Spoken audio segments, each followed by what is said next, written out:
Thanks a million, Niall, and thanks to Andy for giving us that glorious and gorgeous overview of the projects that we're working on and partnering on in the NPWS. I'm going to drag everybody straight back down into brass tacks. I think that most of the thought leaders in Ireland on biodiversity are in this room and will be in this room over the next 2 days of this conference. So when we look to what we're going to do about the biodiversity emergency, at the moment, it's literally what are we going to do about the biodiversity emergency. Part of our task is to create that sense of urgency that the other speakers have described in a much broader population. Part of that task that we all share in this room is to provide leadership when we have created a sense of urgency about change and people look and say, well, what do you want us to do? It's this group in this room that needs to have those answers. So I think we've done a great job so far of identifying the problems. I think the calls to action have been very, very strong. I want to drag you back, as I said, down to earth with a little bump and into what are we actually going to do about it. We don't know everything we need to do. We don't know every detail of everything we need to do, but there's enough out there that we know for sure needs to be done. So what I'm going to speak about this morning is what are we doing in the National Parks and Wildlife Service? What was led by Minister Noonan? What was put into the programme for government around change in the National Parks and Wildlife Service? Because at the core of dealing with the biodiversity emergency is action, and at the core of action and leadership in Ireland is the NPWS. And the NPWS, as you know, as everyone in this room knows, needed really significant transformation and renewal in order to be in an effective position to provide that leadership that's needed. So the process that we've been through, I'm going to talk you through what we've done and then a little bit about where we're going next. The process that we've been through to date was a 3-part process, a triptych it was called in its original terms of reference. And we called it Review, Reflect, Renew. And you'll see the subtitle, I haven't put an end point, so the action plan runs to the end of 2024. We're very conscious in the NPWS that we're going to go through this enormous change and transformation. But I've seen before, I've been through big renewal, big transformation programs.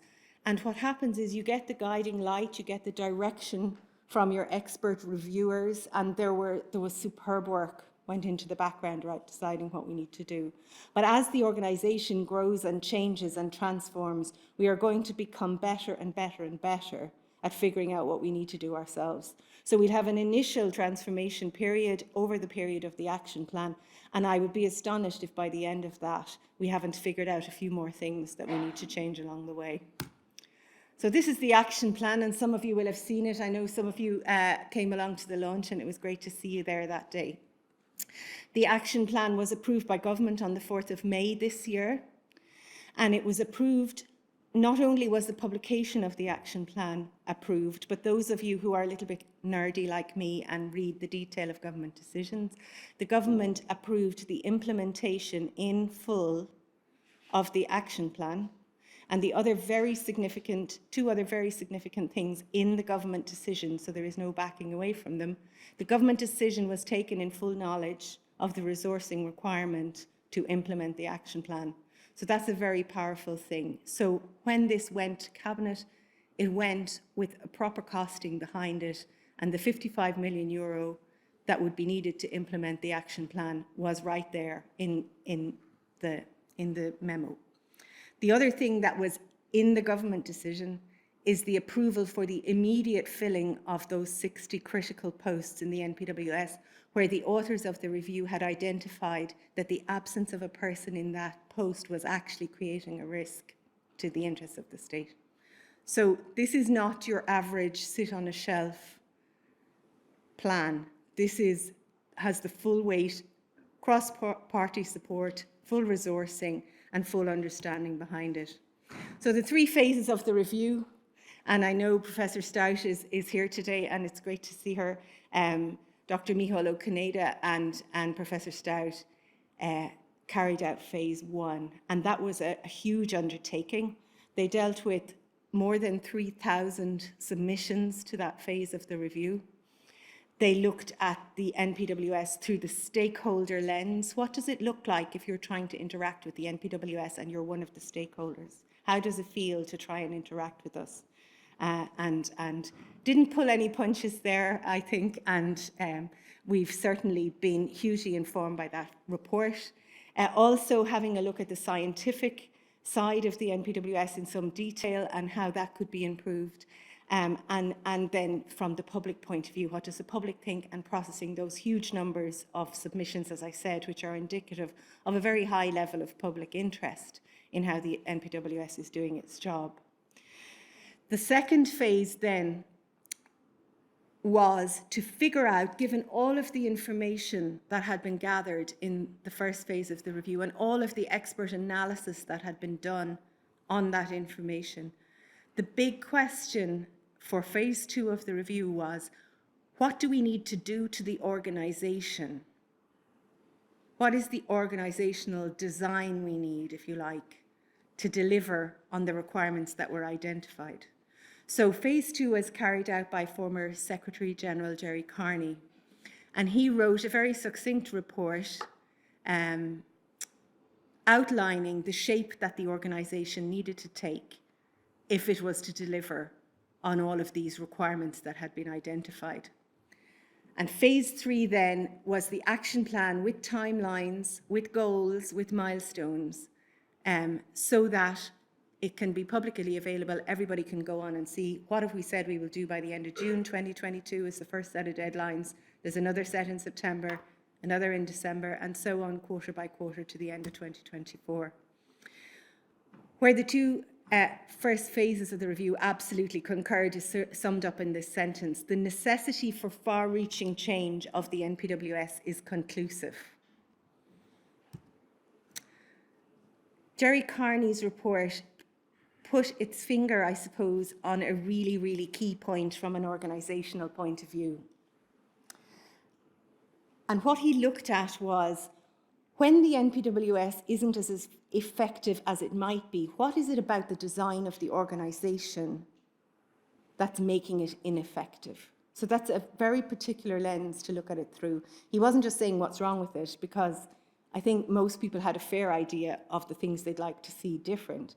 But he looked at it and he went, well, why is it like this? Why is it like this? And one of the key things he came up with was to do with the governance structure in the NPWS. And what he means by governance, and what I mean by governance here, is the way that it makes its decisions. So the structure of the organization was not supporting a good model of decision making. I'm not going to go through all of the hexagons on the slides. The slides are mainly to remind me of what I want to say in case I forget. But you can see there, Gerry Carney in his report sets out some of the fundamentals for good governance in an organization, some of the fundamentals for an organization that makes its decisions well. And he looked at the NPWS through that lens to see, are those structures there to support these types of behaviors? So I won't go through them, but I think we're very happy to share slides later if anyone is interested. At the bottom, the white sentence at the bottom sums it all up very nicely. The structure of the organization should tend to direct its resources and efforts toward its core priorities. And he found that the structure of our organization wasn't necessarily directing all of the effort. And he didn't take away from the enormous effort and the enormous input and commitment of the people working in the organization, because people were running themselves ragged. The structure of the organization at times was working against its ability to deliver on its core priorities. So 4 principles that underpinned the recommendations that were arrived at as a result of the review. The first one was the need for clearer reporting lines in the organization. So in other words, everyone in the organization should know who they're accountable to. And that wasn't really clear. People may be feeling accountable to more than one person. They weren't sure who they were working for. They weren't sure who they were answerable to. The second box in green is improved accountability for the whole organisation.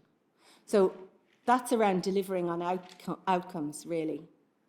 Who are we accountable to in the NPWS as an organisation for what we do or what we don't deliver? Who are we answerable to? And that needed to be a lot clearer. Everybody working in the organisation should be accountable for the use of the resources that they've been given. The NPWS, as we know, has had a massive increase in its budget, massive increase in its resources. We need to be very careful that we are accountable as an organisation for those resources being used wisely. The bottom box, the orange box, the resources need to be directed toward key priorities in the organisation. And very importantly, underpinning that, there needs to be a shared sense of what the key priorities are.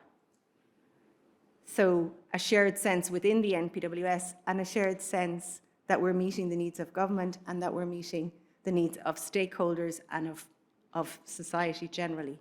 So a proper shared understanding of what our priorities are and a clear direction of our resources toward those priorities. And then number 4 in the purple box, Niall referred to this a moment ago, that the directorates in the NPWS need to be structured along functional lines. Now what that means is that like functions should be grouped together in an organisation so that everybody in the organisation isn't trying to do 100 million different things, but that people can focus and specialise on the key requirements for their directorate, and people can become expert in what they are doing. You can bring in proper professional expertise and people can focus and concentrate on what they really need to be doing because there's somebody somewhere else doing the other stuff. So in Jerry Carney's report, in the 15 recommendations at the end, he is recommending 5 specific directorates, which I'll come to in a moment. So these are some of the themes that came out of the consultations. And the first one won't be a surprise to anyone at all in the room, the one in the black box. There is a lack of people to meet even the essential requirements of the job. I think that has been shouted from the rooftops by our staff out in the field, by our staff on the front line, and by many of our supporters and stakeholders for a long time. So that was clearly acknowledged. And it stood up to analysis. So when he did quite a clear-eyed analysis of the reality, he found the evidence there to support that contention. There aren't people.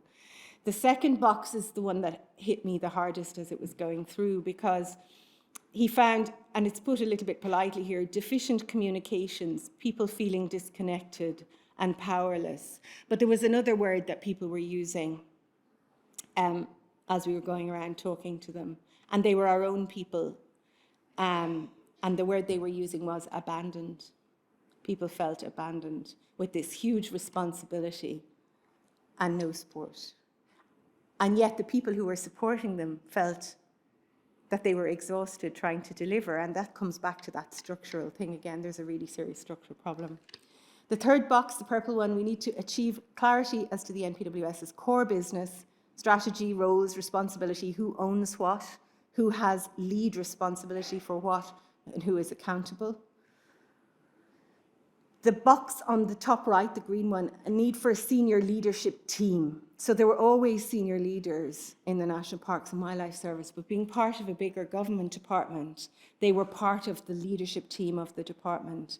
So one of the things that was identified in the review was that there's a need for the senior managers in the National Parks and Wildlife Service to operate as a team within the National Parks and Wildlife Service and to make those key senior management decisions collectively as a team and to be accountable as a team for what they're delivering. Bottom left, mismatches between gradings and responsibilities. This came across quite strongly. We have some very, very expert and very qualified and very experienced people carrying a huge amount of responsibility and being paid quite little and being, I suppose, in grades that are struggling to access equal opportunities with other grades for career progression. That's a much wider issue than the National Parks and Wildlife Service, but the review still calls it out because it's a very, very real issue for our people. The grey box, a clear identity for the NPWS, especially when dealing with the public. Now, this is something I'll come back to in a minute, but we have bounced around 6 different government departments in 25 years, and every time we move, something as simple as this happens, everyone's email address is completely different afterward. It's a very small detail, but it makes it impossible, I would imagine, to keep track of and to make contact with. The phone numbers change, the area codes change. And again, that's not the people on the ground doing that. That's an artifact of the process that has happened to us. So the review calls that out and said there needs to be a clear identity. People need to know who the NPWS is, where it is, and how they get in touch with it. I don't think that's a lot for, people to ask. And then the red box, which I'm not going to elaborate on very much because I think it's so self-evident, is there needs to be proper data management.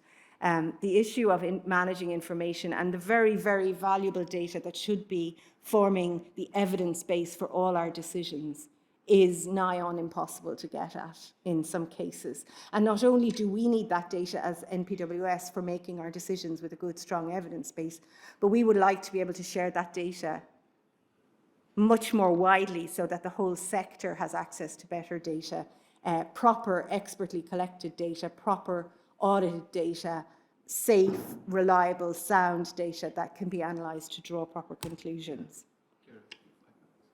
5 minutes. Okay, I'll speed up dramatically now. 15 recommendations, 10 principal recommendations grouped into 4 areas. First one is governance, which I spoke about earlier a little bit. Second one is people. How are we recruiting people? How are we treating our people? How are we keeping good people? Are we keeping our good people? If we are, and we are, because we have amazing people, it's because they stuck by us in impossible times. And I'd just like to acknowledge now all of the people over the years, maybe, who didn't stand where Andy and I are new in an organisation that has all of this resourcing and all of this support behind us. Third one are legal requirements. So we need proper statutory underpinning, for example, for the powers of the Minister in relation to national parks. We need proper wildlife enforcement legislation, and the Minister mentioned earlier on that we need to review at a minimum the Wildlife Acts. So his governance recommendations: establish the National Parks and Wildlife Service as an executive agency within a government department. What that means is, in governance terms, so in terms of the authority structure, if you like, the National Parks and Wildlife Service would operate a little bit like the Probation Service, for example, which is an executive body, but it's still within the Department of Justice, which is one of my alma mater. The second one, an internal structure fit to meet current and future challenges. So he identifies 5 directorates, each headed up by a director, a Parks and Reserves Directorate, which is essentially an operational directorate that will run our national parks and reserves professionally, manage our visitors, manage all that engagement, maintain the structures inside the parks, maintain the trails, all of that.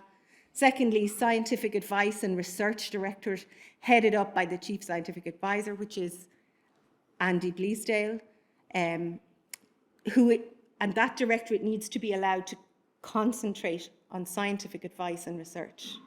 The third one is conservation and protection, and conservation and protection is essentially around conservation measures on the conservation side, so incentives and ways of looking after sites on the positive side, but also on the protection side when the more positive measures aren't delivering, the enforcement and protection side will kick in. Then legislation, licensing and regulation directorate. So that's one where it's essentially a service delivery directorate. When you apply to the NPWS for something, what do you get? So if you apply to us for a hunting license, for example, you apply to us for comment on a planning application, you apply to us for something and we deliver it to you. That's that directorate. And then, and I wrap up fairly quickly after this one, I'm failing to keep an eye on the time. One of the key recommendations in Jerry's report, because he identified that issue of us bouncing around departments, and 6 moves in 25 years is unmanageable, frankly. And what Jerry said, and this is what made him, he's a very strategic thinker, and he said, you can't, lots of people said, you need to put a recommendation in that we don't get moved again.